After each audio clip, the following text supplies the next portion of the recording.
You Yes. ready? Okay, we're ready to Yes, I go. am. And we're going to do a quick introduction to Dr. Robinson, and then we're going to bring you in, and we'll get started. Thank you, and sorry All for the right. delay, but yeah, when we're doing this thing, remotely, on each of our ends, they got to be just right. Anyway, we're ready to Uh, go. Countdown: 5, 4, 3, 2.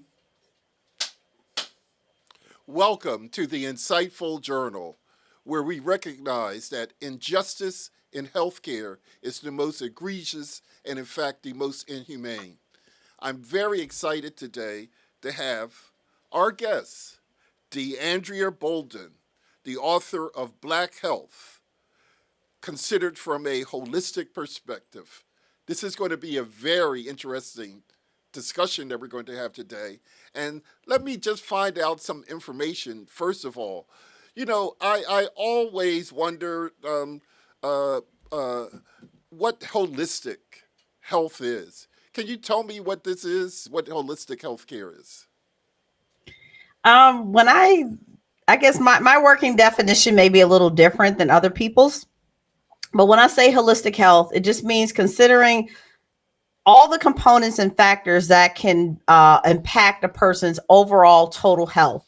And so, my definition of holistic health includes obviously physical health, your mental health, spiritual health, financial health, social health, environmental health, and even a person's sexual health. And so, there are a lot of things that affect our well being just in general, as a person. I think a lot of people are moving away from health just means your mental health or just your physical health, but we have to look at some of the factors and components that can affect them in a negative manner I or think that's positively. very interesting. Yeah, that's a good statement that you make there because I'm a medical doctor, and I know that as a medical doctor, we separate out the other components and we only deal with one thing.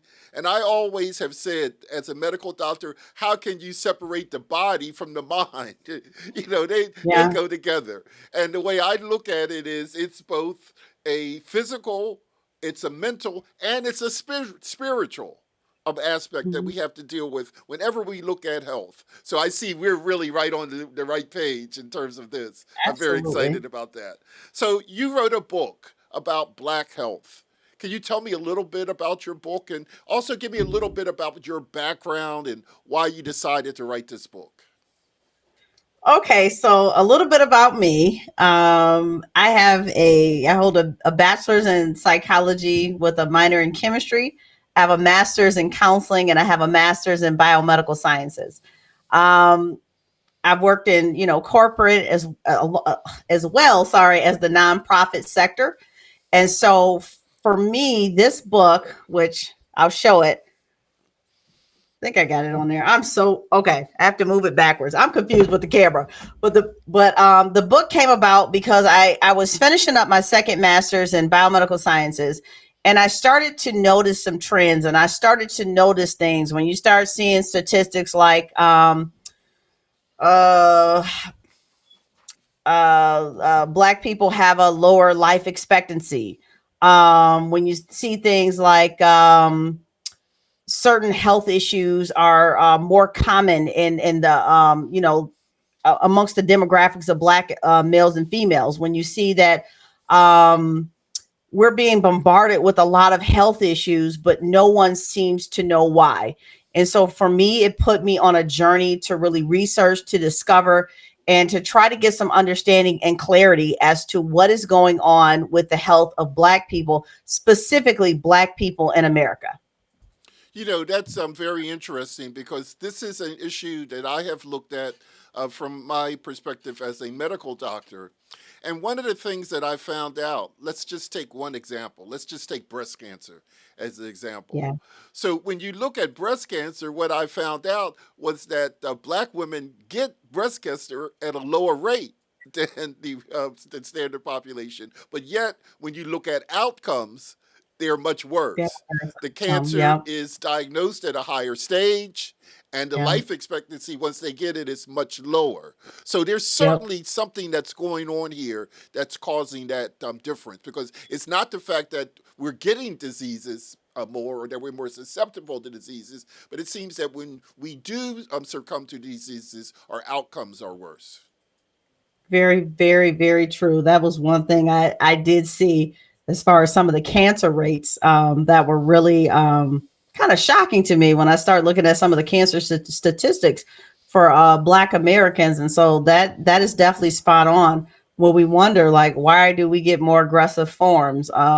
Like you said, why is the prognosis and the outcome so different amongst the Black population, Black American population, when compared to others. So that's very very important to know. Mhm. I did a study once. I was the chairman of a group that dealt with the issue of cancer. It was the National Black Leadership Initiative on Cancer. And what a lot of people try to attribute these disparities to are what they call socio economic conditions. So they say the Okay. reason why our health is so bad is because we're poor and we're uneducated and we don't have access to services, blah, blah, blah. Hmm. But when I actually did the research, I found that that wasn't true. And let me just tell you about this research that I did. It's very interesting. Hmm. What I did was I went to the SEER data. SEER data is data that's collected by the National Institutes of Health on cancer. Hmm. It's called the SEER data. And it's a national set of data which is adjusted in terms of the zip code, census tracts, age, and so forth. So what I did was I selected a group of people from Washington, D.C., and I adjusted the data for sex, for age, for socioeconomic Hmm. status. And then what I did was I compared black men to black women. Hmm. Now, these people live in the same household, they have the same Right. economic, they eat the same food and everything. So, what you find is that the incidence, cancer incidence, and prognosis and all of the rates are much higher for men than they are for women. So you Hmm. wonder if it's just socioeconomic conditions, then why and how do you explain this difference Right. between black men and white? I mean black men and Like black women. women who live in the same household, eat the same food, and so forth. Okay. Then Right. what I did was I got the data from USID, which is Aid to Developing Countries, for Hmm. Haiti. Okay, now Haiti, as you know, has the lowest socioeconomic conditions in the On continent, the word. and the Yeah. genetics are very similar. Both of these groups, came from West Africa. Basically, the people in Haiti got off a little earlier before the Right. people came here, and it's the same mix, with the French and here we had English or whatever, and the Native American. So very similar Hmm. genetically. And what I found was that when we did the adjusted cancer rates, they were lower for people in Haiti. So how do Hmm. you explain that if it's just due to socioeconomic conditions? So basically Right. what this tells us is that there's something else going on, and it's not socioeconomics. It's many other things. And so Yeah. I get myself in trouble sometimes for pointing these things out. So what I said is that people don't want to deal with things that make them feel uncomfortable. And Uh the huh. things that are True. truly responsible for disparities are things that are not comfortable to deal with. And then Yeah. I started talking about some of them, okay? There was a famous report done by the IOM, and it was Hmm. called Equal but Unequal Treatment. And what they Hmm. found is that there's institutional racism. People Right. get different treatments for pain and other things, because of their Yep. race. Okay. There's also the issue of environmental justice. Yeah. There's an old saying about the other side of the tracks. Well, that makes a big difference if there's a toxic dump that you're living on where the water is poisoned Right. and so forth. You see what I'm saying? So I laid out all of these issues. And what I argued is that there are many different factors that are Yeah. responsible for disparities, and we're not even collecting those factors because the SEER data doesn't even have those categories in them. So we argued that the government needed to collect additional Right. information so we can really get to the bottom of really what was going on. I don't know if we were too successful in that, but it's very interesting. And I know, looking at you, I see you understand that. Can you tell me a little bit about that? What you said is spot on. I think, when it comes to, whether it's health disparities, physical health, mental health, there's always multiple factors, multiple variables. And it's true. It's like if everything was based on social economic status alone, then we wouldn't see the same issues in people that were of a higher income bracket or a higher socioeconomic status. I do think what you said was spot on. We have to look at other things. That was one thing I talked about with the Black holistic health model. I talked about environmental health because sometimes individuals that may be from a that may live in a lower income neighborhood, they may be more prone to environmental factors that can have a negative impact on their health, such as things being released in the air, things being released in the water, living in housings where they're exposed to lead, just a number of things. I think all those things matter. I think all those things are important. I think diet is important. When we look in, other countries, there was a study that was done and they had Africans and African Americans switch their diets. The Africans started to get sick, the African Americans started to get better. And so I do think we have to look at diet and nutrition because what we're eating is supposed to give our body the proper nutrients so that our body can function properly with the right vitamins, the right minerals, everything we need, the, essential amino acids, all that stuff. And so when we're eating diets that are deficient in nutrition, they're nutritionally deficient, they're full of chemicals and all those things. I think that's also something we have to look at when we consider the health of Black people.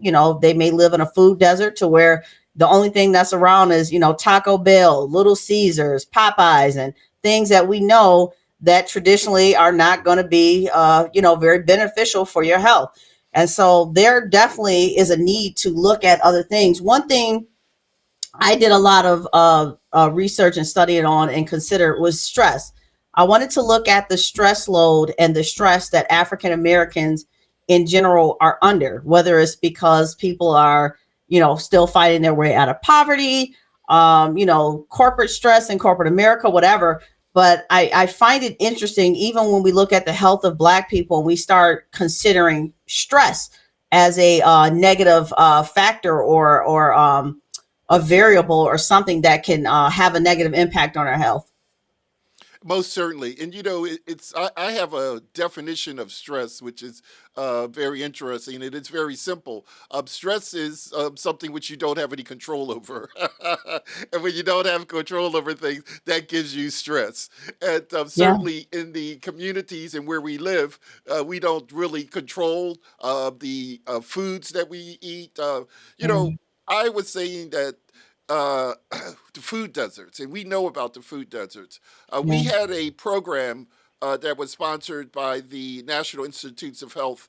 It was called the 5-a-day programs. I don't know if you remember that. Mhm. And that program, they've changed it now. I think they've raised the number of servings to like 7 now. But in those days, it was 5 a day.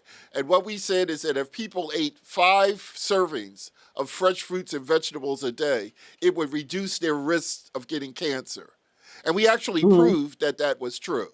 And then when we went out in the community and we looked about the availability of fresh fruits and vegetables, we found that they were not available. I mean, Um, all you could find was canned or frozen foods, and yeah. they were mostly high in salt. All the canned foods are Yeah. very high in the amount of salt that they have.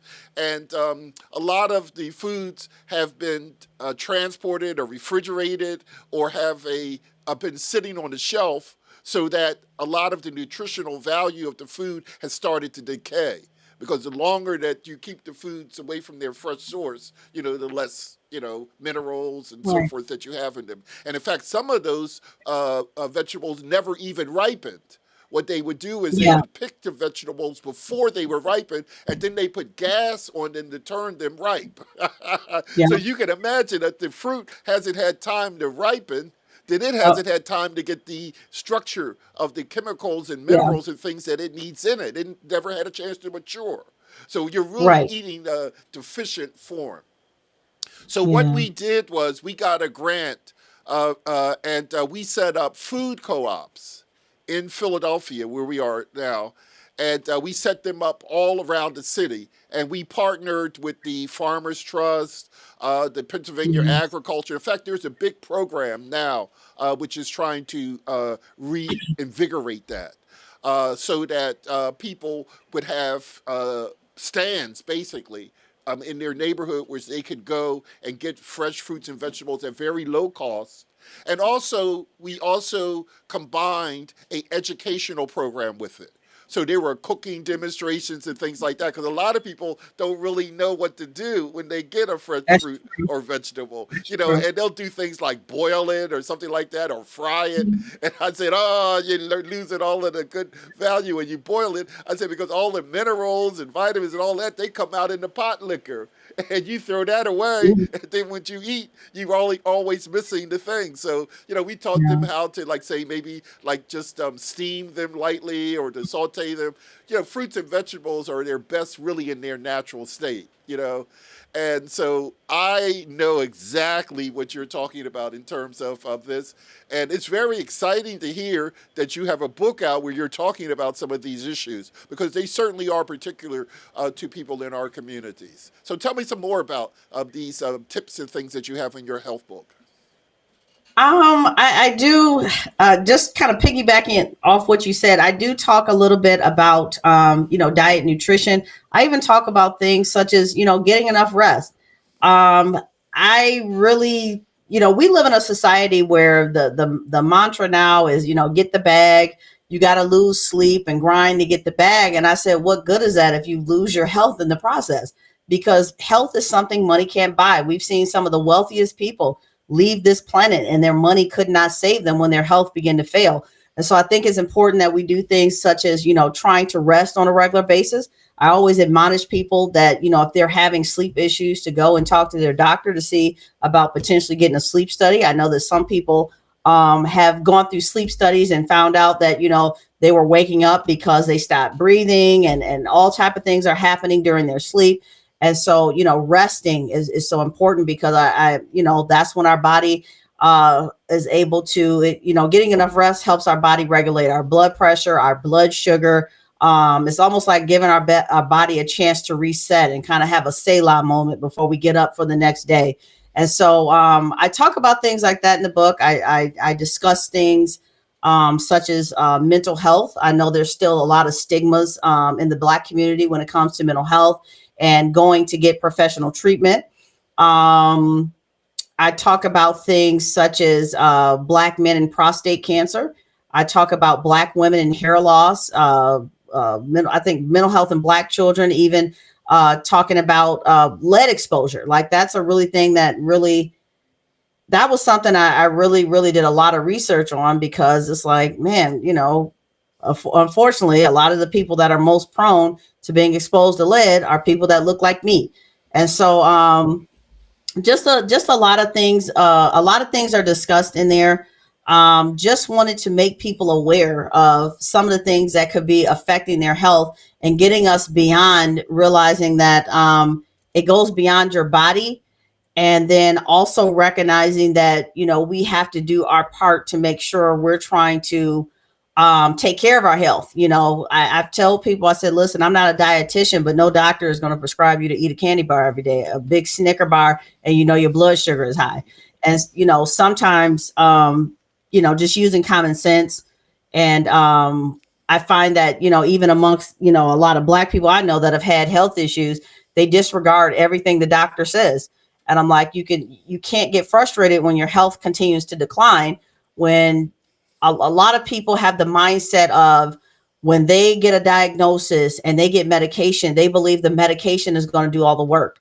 And I've had to explain to people that, yes, the medication will do what it's supposed to do, but you still need to clean up your diet and exercise and take care of yourself. Otherwise, you're working against your own health and you're working against, any type of medication that you may be taking to try to keep your health stable.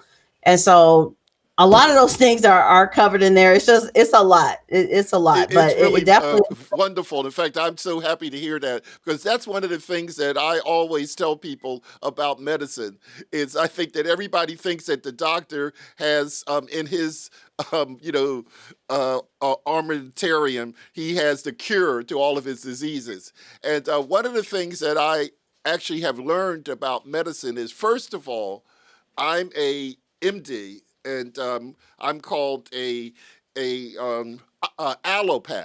Okay, and Correct. if you look at the root of allopath, I'm a plant doctor. A lot of people don't realize that. So all of the medicines that you take, they are made from plants. All of them. For example, your antibiotics. They're made from a fungus, okay? Penicillin, Mhm. all of that, those are funguses, okay? Your pain medications, they're made from a poppy seed, which we know it's opium, okay? Right. Your painkillers like aspirin and stuff like that, they're made from the bark of a tree, a willow tree.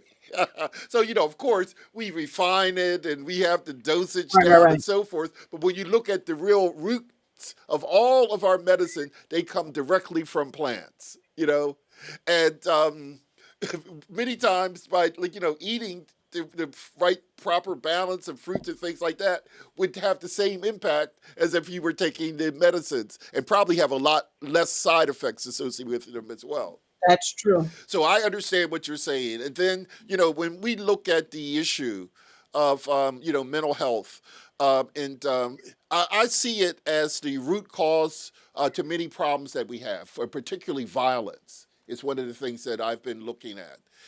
So I went to the Juvenile Justice Center, the reform here in Philadelphia, and we measured the blood of children in the reform, and then we compared it to a group of children who were outside of the system. And what we Mhm. found was that those children who were in the criminal justice reform system, they had high levels of lead in their blood. And it's well known that lead leads to neurological development Yes. issues. It leads to Yes. bad behavior and so forth. So one of the things that Yes. I argued is a lot of those children were poisoned by lead. And where we live here in Philadelphia, this place is filled with lead. In fact, I have an old house. And I just had the plumber come out, and the plumber told me that he had to put a new line in my house because the lead feeder pipe in my house Yeah. was not allowed by law. And he said the new code says that you got to remove it because I have lead line that connects my Yeah. house to the water supply. Can you imagine? And all I of the, really would have. No, go go ahead. ahead. I got excited when you said that because that is something I've been championing for. I've even talked to people in the region where I'm at, and I'm for those that don't know, I'm in Michigan, so I was here during the Flint water crisis and all that. And I told everybody, I started looking into lead exposure then. And when I found articles from the American Psychiatric Association going back to the 1990s saying that people exposed to lead are more prone to go to prison, more prone to be aggressive, more prone to have issues in school, more prone to have lower IQs, and so on and so forth. I said, that sounds like what's happening in Black communities and schools all around the nation. And my suggestion was that every Black person that lives in a predominantly Black neighborhood needed to have their own water tested for lead. And Right. since then, several other cities in Michigan have there's been some heated situations with people being exposed to lead. The city I'm in, they have a huge project going on with lead, and they put out this thing that said well fed, less lead. And I was talking to some people that work with that project, and I said, I do believe the intention was there. I said, but there's not a diet on the planet that will protect you from lead exposure. You can eat all the salad and apples you want to, but if your water is full of lead, if your Right. soil is full of lead, if you have lead in your house, that doesn't necessarily correspond to that. And one of the things I talked about in the book is that I believe we have a silent lead crisis right now, and that no one's really paying attention and really blowing the horn on that. And I feel like it's affecting predominantly African Americans and people that are in lower income neighborhoods. And so when you said that, I had to butt in. I'm sorry, but that's just something I'm very passionate about and that I've been trying to shed light on. I've had teachers come to me and tell me that multiple people that they're working with and children that they know were tested and they have high blood lead levels. Yes. And so I get really passionate about that because I believe it was the CDC changed the threshold for what's considered a higher blood lead level. But I'm like, anything above zero is high because Right. lead has There's no no such thing as a benefit safe about it. lead level. No such thing. There You you know. go. And, No and so such I thing. know I was with the health department. I was health commissioner here in Philadelphia, and so the lead Nice. program was under me. So I'm very much familiar with this issue. Yeah. So there are a couple of things though. So first of all, I got in trouble because they wanted to spend all of their money on doing lead abatement. And I said, well, lead abatement is not Mm, getting rid of the problem because basically what they do is they just cover up the lead, but then the yeah. kids tear the coverings off the wall, and in a couple Yep. years you got the problem back again. But not Yep. only that, just think about this. Just maybe about like a decade or so ago, we had lead in all of the gasoline. So have you ever Mhm. wondered what happened with all of the leaded gasoline that was burned by millions of Right. cars? Okay.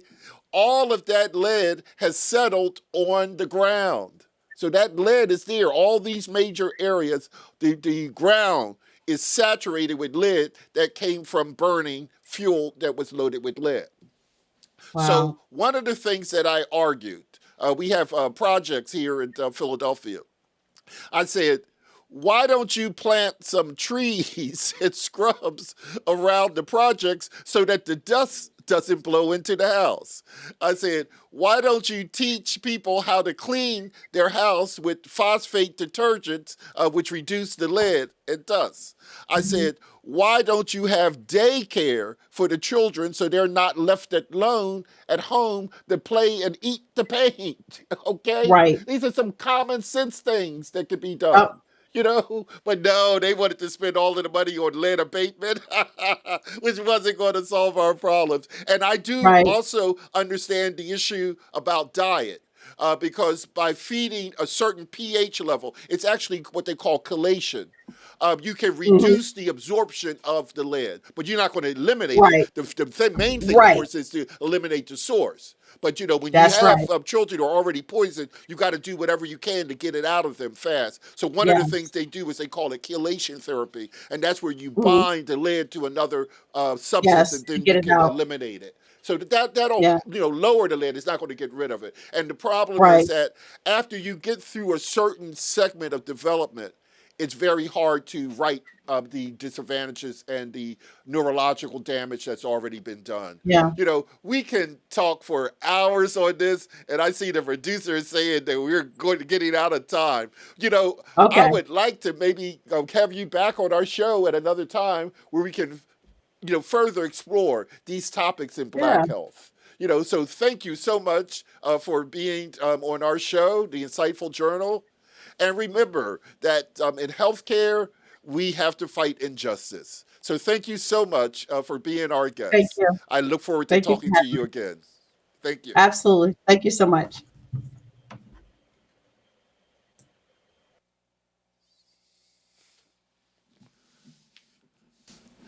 I think that went very well.